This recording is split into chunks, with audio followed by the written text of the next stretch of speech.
As you come up to 10, that is their god. That is 10. That is the hermaphrodite. But if you stop at 9 and you skip to 11, skipping god, then you are a Luciferian. Because 11 is the number of the magician. It's the one step above. Once you have accomplished the tree of life, you are now the magician. You are one above 10. But they're doing it by skipping god. That's the symbolism of 9/11.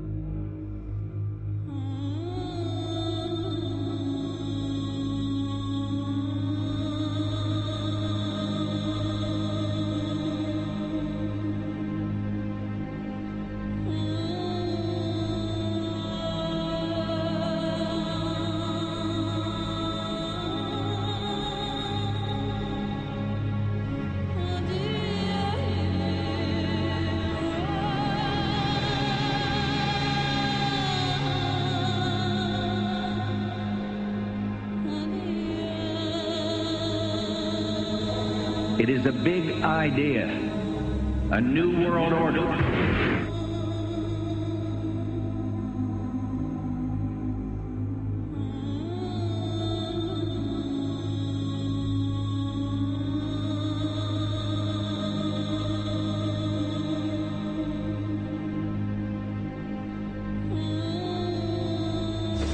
were on assignment. We were supposed to kill two birds with one stone. In Fight Club, Project Mayhem destroys a giant bronze spherical sculpture. This seems an obvious reference to the sphere at the World Trade Center complex. Trust me, everything's gonna be fine. In a pivotal scene reminiscent of 9/11, we see the destruction of skyscrapers and the change of a skyline. Second anniversary of the 9/11 attack on the World Trade Center, George Bush asked for an $87 billion increase in military spending.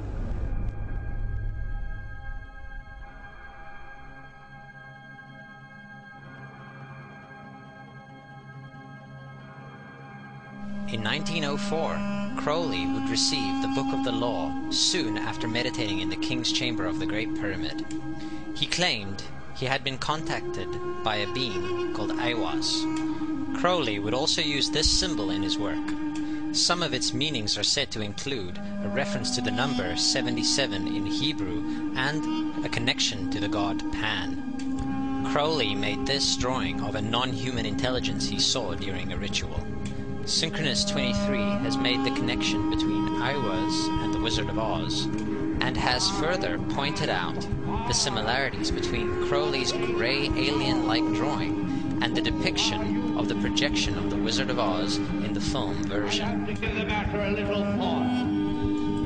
The much overlooked theory has been put forward on the internet that when we are looking at George W. Bush, we are actually seeing Aleister Crowley's grandson. I have suggested that this video footage of George W. Bush reading The Pet Goat, coinciding with the start of the 9/11 mega ritual, is in fact a dedication of the 9/11 mega ritual to the great god Pan by Aleister Crowley's grandson.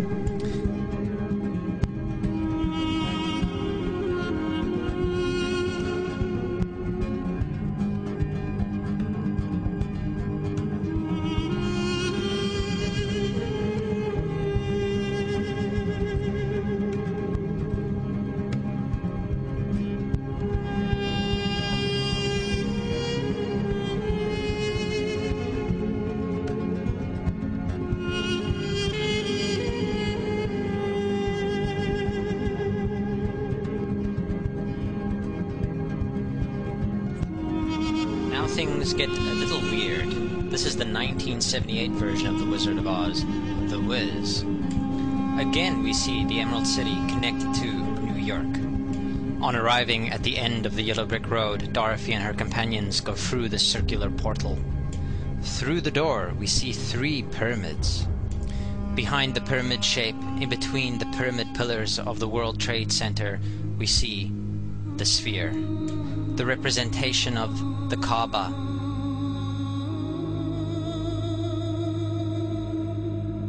The inhabitants of Oz dance around the sphere in ritualistic fashion. Fashioned in giant letters over the dome of the sphere, we see the word Oz.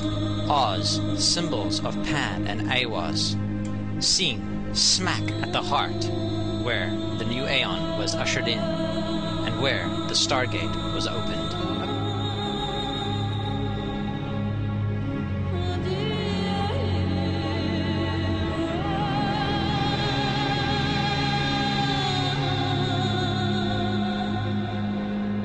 Between the Twin Towers is called the Spherical Caryatid. It was made by artist Fritz Koenig and was nicknamed the Sphere. We see that Koenig made this thing in Bavaria, the same place where the Illuminati was founded.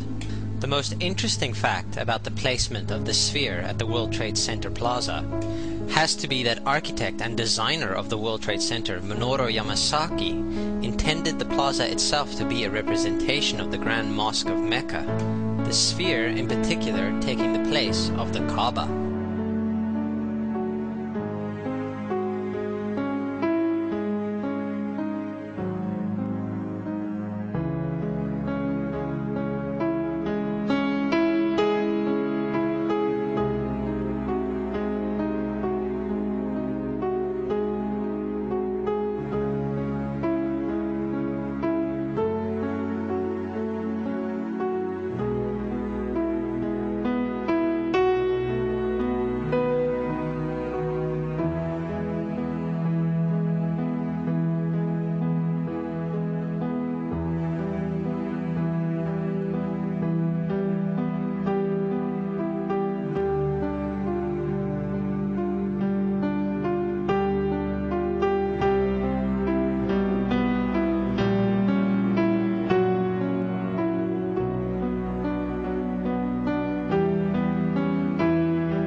So, my friends, it's time you start placing your faith and your dedication to the one and only God, the everlasting creator of everything on earth and in the universe.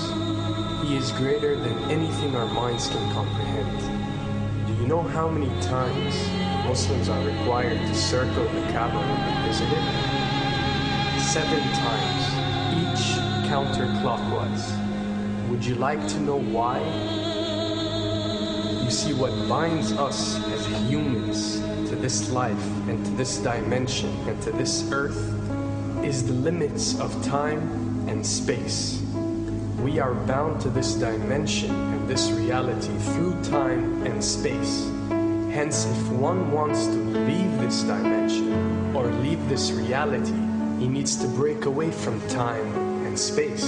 So when you visit the Kaaba and you rotate counterclockwise, what is this practice actually doing? It is literally helping you elevate your soul and elevating yourself to break away from time and space so you can touch something so unique and so beautiful and so powerful that it changes your life forever.